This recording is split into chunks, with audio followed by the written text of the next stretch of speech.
En la noche en la que estábamos teniendo nuestra celebración de Nochebuena. Cuando todos empezaban a marcharse, mi tía le preguntó a mi mamá si podía quedarse a pasar la noche porque mi prima ya se había quedado dormida una hora antes. Mi mamá dijo que estaba bien, y comenzaron a preparar un colchón en el suelo de la sala. Cuando terminaron de preparar todo, ya era bastante tarde, y todos empezaron a quedarse dormidos. Me desperté en medio de la noche, sin tener idea de qué hora era. Vi algo por el rabillo del ojo y me senté. Había una niña que miraba la pared de espaldas a mí, y era muy inquietante. Supuse que mi sobrina estaba sonámbula, así que volví a acostarme. Mis ojos se sentían pesados, y antes de darme cuenta, me quedé dormido. Temprano a la mañana siguiente, me desperté y escuché una conversación entre mi tía y mis padres. Me levanté para ver de qué estaban hablando, y los escuché discutiendo algo que había sucedido la noche anterior. Entonces le pregunté a mi tía de qué se trataba, y ella comenzó a contarme sobre su parálisis del sueño. Me dijo que de repente se había despertado y no podía moverse, por lo cual se asustó. Luego escuchó pasos subiendo las escaleras y vio a una niña desconocida con coletas y lazos en el cabello que subía las escaleras hacia mi habitación. Mi tía permaneció inmóvil en la sala, cuando la niña finalmente bajó las escaleras y se quedó mirando a mi tía. La niña de repente corrió hacia mi tía y se saltó sobre ella, y fue entonces cuando se despertó gritando, alertando a mis padres, quienes fueron a ver qué pasaba. Entonces le mencioné que yo también había visto a la niña de la que estaba hablando, pensando que podría haber sido mi sobrina. Nunca pude ver bien a la niña en mi habitación, pero por lo que mi tía describió, la descripción no coincidía en absoluto con mi sobrina. Esta coincidencia es simplemente demasiado extraña para comprenderla. ¿Cómo estaba yo completamente despierto y en movimiento mientras mi tía estaba experimentando la parálisis del sueño, pero ambos vimos a la misma niña? ¿Podría haber sido un espíritu, tal vez incluso una presencia demoníaca? ¿Por qué atacó a mi tía y no a mí? Me temo que esas preguntas probablemente nunca serán respondidas.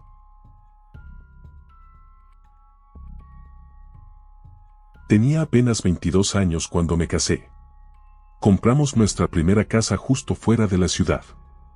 Era una acogedora casa de 270 metros cuadrados con 3 habitaciones y un patio trasero amplio y agradable, el lugar perfecto para criar una familia. Hasta que me casé, había estado viviendo con mis padres, así que todo esto era muy nuevo para mí. A lo largo de mi infancia, había escuchado historias de fantasmas y siempre me había encontrado lo paranormal intrigante, pero nunca había experimentado personalmente algo así. Los primeros meses viviendo allí fueron tranquilos. Sin embargo, extraños sucesos comenzaron a ocurrir esporádicamente, dejando a todos perplejos. Un día, mientras estaba sola en la cocina preparando la cena, una moneda cayó de repente sobre la encimera justo frente a mí, salió aparentemente de la nada. Sobresaltada, miré a mi alrededor, tratando de averiguar de dónde había venido. Las monedas no caen de la nada, pero esta lo hizo. Lo que no sabía era que esto era solo el comienzo de una serie de eventos extraños. Hubo momentos en los que mi esposo y yo estábamos viendo la televisión y la lámpara se apagaba misteriosamente o si ya estaba apagada, parpadeaba. La televisión hacía lo mismo, interrumpiendo nuestros programas en ocasiones. Bromeábamos que el fantasma no debía gustarle nuestra elección de programas, pero en el fondo sabíamos que lo que estaba sucediendo era antinatural y perturbador. Estos extraños acontecimientos continuaron durante el próximo año, pero las cosas se intensificaron cuando quedé embarazada. Alrededor de 7 meses de mi embarazo, el amigo de mi esposo, Sam, vino a tomar unas cervezas y bañarse en la bañera de hidromasaje. Sam se consideraba un tipo duro, con una estatura de 1,82. La bañera de hidromasaje estaba en nuestro porche trasero, justo fuera de la ventana de nuestra habitación. Sintiéndome cansada por mi embarazo, me fui a la cama mientras ellos continuaban con su velada. De repente, escuché un fuerte estruendo desde afuera de nuestra habitación, lo que me despertó de golpe. Al principio, pensé que los chicos habían dejado caer la pesada cubierta de la bañera de hidromasaje, pero cuando me levanté y miré a través de la puerta corrediza de vidrio, vi a mi esposo parado allí, congelado de miedo. Le pregunté qué pasaba, y él señaló hacia el suelo del comedor detrás de mí tartamudeando acerca de la rejilla de ventilación. Vi el agujero en la pared donde había estado la rejilla de calefacción de metal, y la rejilla misma yacía en el suelo a cierta distancia. Estaba desconcertada y pregunté cómo había llegado allí. Mi esposo, que no creía en lo paranormal, culpó burlonamente al gato, que claramente no era responsable. Más tarde esa noche, mientras nos estábamos acostando, escuchamos que la puerta de nuestra habitación se abría con un chirrido, y por un momento ambos vimos una masa oscura parada allí. Desapareció rápidamente en la oscuridad, dejándonos sorprendidos. Sospechamos que alguien había entrado, pero cuando encendimos la luz, no había nadie. Mi esposo revisó toda la casa, y al regresar a la habitación, nuevamente culpó al gato por el extraño suceso. Las cosas solo empeoraron después de que nació nuestro hijo. A menudo sentía una presencia que nos observaba, a veces benigna y casi amigable. Nuestro hijo aprendió a caminar a una edad temprana, y cuando colocamos una gruesa alfombra en su habitación, cerrar la puerta se volvió complicado. Sin embargo, siempre la dejábamos ligeramente abierta para poder escuchar en caso de que se despertara por la noche.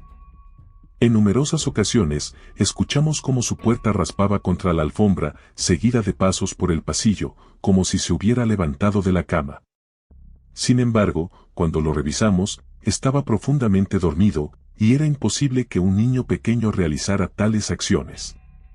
Aún así, mi esposo seguía en negación y atribuía todo a las travesuras al gato. Este patrón continuó durante unos años. Nuestra hija nació un par de años después de nuestro hijo, y la figura sombría persistió, junto con las luces parpadeantes y la televisión encendiéndose y apagándose. Siempre sentía como si algo nos estuviera observando, y a veces, la atmósfera en la habitación se volvía pesada, especialmente cuando disciplinaba a mi hijo. Finalmente, llegó el día en que tuvimos que mudarnos. Me despedí de mi vecina, una anciana llamada Jerry, que había vivido en esa calle durante más de 50 años. Reveló que conocía a todas las familias que habían vivido en nuestra casa y que había sido amiga cercana de la ocupante anterior, una anciana que había fallecido en la habitación de mi hijo. Jerry nunca lo mencionó antes para evitar inquietarnos, pero eso explicaba muchas cosas. Me convencí de que la figura sombría y los extraños eventos estaban relacionados con el espíritu de la anciana que no había encontrado la paz. Sin embargo, mi esposo seguía sin querer aceptar la explicación paranormal y seguía culpando al gato. Incluso hasta el día de hoy, se niega a reconocerlo. Mis hijos, quienes no tienen recuerdo de estos eventos, y yo finalmente dejamos atrás esa casa. Mi esposo y yo nos divorciamos años después. A menudo me pregunto si el espíritu de la anciana ha encontrado la paz o si sigue rondando ese lugar hasta el día de hoy. Hace unos años, cuando mi novio, quien ahora es mi esposo, y yo comenzamos a salir, me mudé a un apartamento con mi hija de 2 años. La propiedad tenía aproximadamente 200 años de antigüedad y contaba con un garaje separado. Yo vivía en el piso de abajo y había un apartamento sin terminar en el piso de arriba. En ese momento, éramos los únicos inquilinos en el edificio. Estaba emocionada por mudarme, ya que marcaba un paso significativo para mí, después de haber vivido con mi mamá durante 2 años después de dejar a mi ex prometido abusivo. Era el comienzo de un nuevo capítulo en mi vida. Sin embargo, la emoción no duró mucho. En la primera noche, tuve una sensación inquietante de que me estaban observando desde algún lugar fuera de mi vista. Esta sensación persistió y no pude sacármela de la cabeza. Inicialmente, pensé que podría ser cosa de mi mente, como resultado de mi pasado traumático que me hacía estar paranoica. Para sentirme más segura, dejé una luz de noche encendida en el baño, iluminando el pasillo y brindando una vista desde la puerta de mi habitación. Poco después de habernos instalado, escuché pasos en el apartamento de arriba en medio de la noche. Después de escuchar esto todas las noches durante aproximadamente una semana, contacté a mi arrendador para preguntar si alguien se había mudado o si había trabajos de construcción nocturnos en el piso de arriba. Él me aseguró que nadie se había mudado y sugirió que el antiguo edificio podría estar causando crujidos y ruidos. Tenía dudas porque crecí en una casa igualmente antigua y esto sonaba más como botas pesadas pisando fuerte. Pero me fié de su conocimiento del lugar. Luego estaba la caldera, que me inquietaba de una manera perturbadora. La caldera parecía estar viva, hacía ruidos extraños incluso cuando estaba apagada y ocasionalmente gruñía y gemía como un animal herido en una trampa. Claramente algo estaba mal con ella, pero tuve que ignorarlo. Extrañamente, mi hija comenzó a despertarse por la noche cuando la caldera cobraba vida. Ella balbuceaba y reía, como si estuviera comunicándose con ella. Una noche, mientras balbuceaba, la caldera de repente se quedó en silencio y mi hija comenzó a gritar y llorar intensamente. Mi novio y yo corrimos a su habitación y la encontramos acostada en la cama, mirando el techo, temblando y gritando. Nos llevó un tiempo calmarla y parecía estar completamente aterrorizada. Nunca la había visto en ese estado, así que la llevé a la cama conmigo y la caldera permaneció en silencio el resto de la noche. Una noche, mientras estaba acostada en la cama con mi hija, el aire se volvió insoportablemente espeso, dificultando la respiración. Miré hacia el final del pasillo y vi una figura oscura que nos observaba. La estuve mirando hasta que finalmente se desvaneció. Esperaba que fuera solo una ilusión óptica, pero en lo más profundo de mi ser, sabía que era la entidad de la caldera. Mi hija y yo comenzamos a tener pesadillas todas las noches, y ninguna de las dos se sentía cómoda durmiendo sola en el apartamento. Continuaron sucediendo sucesos extraños, objetos se caían, las puertas se abrían solas, los platos sonaban en la cocina sin que nadie estuviera presente y las puertas de los gabinetes se abrían al azar. Hubo innumerables noches sin dormir, y la lista de incidentes creció. Después de soportar 6 meses viviendo allí, decidimos que era hora de mudarnos. Una vez tomada la decisión, los sentimientos de ser observados y el aire denso desaparecieron. Mi hija dejó de despertarse por la noche y las pesadillas cesaron. Finalmente todo había terminado. Luego de que nos fuimos, una anciana se mudó después de que su esposo falleciera. A los 3 meses, el apartamento se incendió repentinamente, aunque afortunadamente ella no estaba en casa en ese momento. Luego de que hicieron las reparaciones, ella se negó a volver a vivir allí. La causa del incendio quedó en un misterio. Parecía claro que lo que vivía en la caldera no toleraba compartir el apartamento con nadie más. Siempre parecía haber una presencia inquietante en ese lugar.